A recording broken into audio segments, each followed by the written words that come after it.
Hi hello welcome to post 360. నేను మీ Murali Rapalli.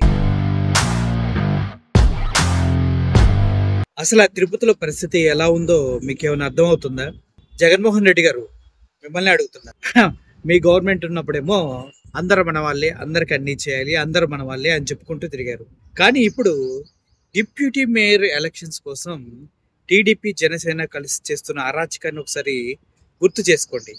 Deputy మేయర్గా first ఎవరైతే వైఎస్ఆర్సీపీ క్యాండిడేట్ గా అతని ఇంటి దగ్గరికి బుల్డోజర్స్ తీసుకెళ్లి నువ్వు టీడీపీలో జాయిన్ అవ్వకపోతే నీ ఇల్లు కూల్చేస్తావని బెదిరించి తనని టీడీపీలోకి లాగేసుకున్నారు.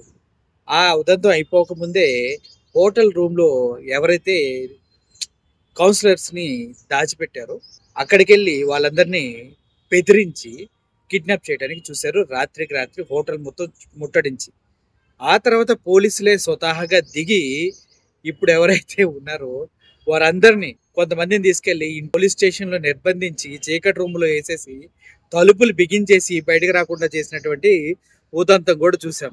దీనికి మళ్ళీ బోమ్నా ఫ్యామిలీ అంతా వెళ్ళి వాళ్ళని విడిపించుకు రావడం జరిగింది.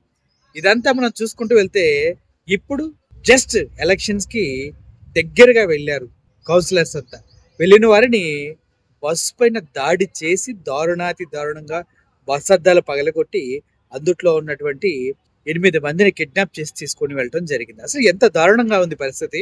ఒక్క డిప్యూటీ మేయర్ ఎన్నికల కోసం, ఎలక్షన్ కోసం, అది నెగ్గటం కోసం టీడీపీ పడుతున్న తాపత్రయం, వాళ్ళు చేస్తున్న ప్రయత్నాలు ఎంత ఘోరంగా ఉన్నాయో ఒకసారి ఆలోచించండి మీరు. అరే కళ్ళ ఎదుట రక్తోచ్చేలాగా కొట్టుకుంటూ తీసుకువెళ్తూ ఉంటే అరే సొంత పార్టీ వాళ్ళు అలా చూస్తూ ఉండిపోయేటువంటి సిచ్యువేషన్.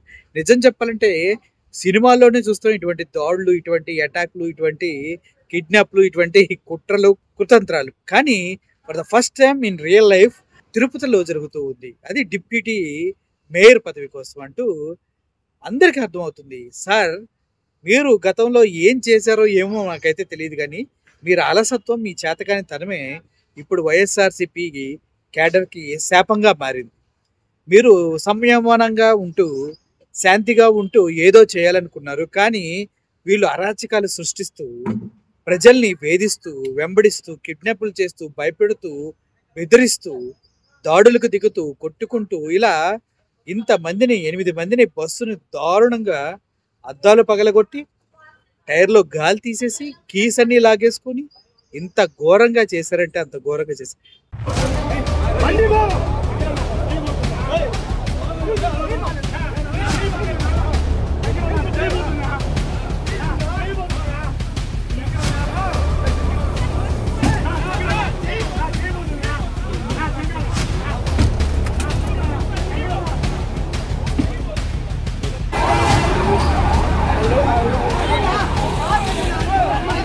కళ్ళ ముందే తీసుకెళ్లిపోయారు వాళ్ళందరినీ, కౌన్సిలర్స్ ని.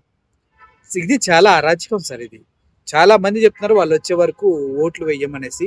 ఎలక్షన్ కమిషన్ ఏం చేస్తుంది, పోలీసులే దగ్గరుండి సహకరించినట్టుగా క్లియర్ గా అర్థమవుతుంది. ఎందుకంటే పోలీసులు ఎంత ఘోరంగా కాకపోతే అతన్ని తీసుకెళ్లి పోలీస్ స్టేషన్ లో బంధించి లోపల బయట గడిపెట్టి ఒక కౌన్సిలర్ ని అక్కడే ఉంచేశారు. ఇంత ఘోరమా, ఇంత దారుణమా? చివరికి భూమ్నా వాళ్ళు వెళ్ళి దాన్ని విడిపించవలసి వచ్చింది. ఇప్పుడు ఏది ఏమైనా కూడా గురుమూర్తి గారు కూడా ఎంపీ మాట్లాడటం జరిగింది. ఇది చాలా దారుణం అనేసి. నిజంగా చెప్పండి, చాలా దారుణం. తిరుపతిలో శాంతి భద్రతలు కంప్లీట్ గా లేవు ఈ రోజైతే. గతంలో మీరు తిరుపతి వెళ్తా అన్నప్పుడు దర్శనానికి ఎటువంటి సిచ్యువేషన్ అయితే అక్కడ క్రియేట్ చేశారో అదే సిచ్యువేషన్, అదే ప్యానిక్ సిచ్యువేషన్ ని ఇప్పుడు టీడీపీ వారు, జనసేన వారు కలిసి ఇంప్లిమెంట్ చేస్తూ ఉన్నారు. ఒకసారి ఆలోచించండి. ఇప్పుడు తిరుపతి ప్రజలంతా ఈ దారుణాలని చాలా దగ్గరగా చూస్తున్నారు. టోటల్ ఆంధ్రప్రదేశ్ మొత్తం ఈ అరాచకాలను చూస్తూ ఉంది. టీడీపీ వాళ్ళ దాడులను చూస్తూ ఉంది. టీడీపీ వాళ్ళు హౌస్ నిర్బంధం చేసిన వాళ్ళని చూస్తూ ఉంది. టీడీపీ వాళ్ళు హోటల్లోకి వెళ్ళి దాడి చేసిన వారిని చూసింది. వీళ్ళంతా టీడీపీకి సంబంధించిన వాళ్ళనేసి ప్రతి ఒక్కరికి తెలుసు. ఆంధ్రప్రదేశ్లో రాబోయే రోజుల్లో ఆంధ్రప్రదేశ్ ప్రజలు ఎటువంటి నిర్ణయాలు తీసుకుంటారనేది ఇప్పుడు క్లియర్గా ఆలోచించుకోవాల్సిన అవసరం ఎంతైనా ఉంది. ఈ దారుణాలు, దాడుల పైన, ఇలా కిడ్నాప్ల పైన పోలీసులు వారికి సహకరిస్తూ ఉండటమైనా మీ ఒపీనియన్ ఏంటో కింద కామెంట్ రూపంలో తెలియజేయండి. Thank you for watching this video. Murali signing off. Thank you so much.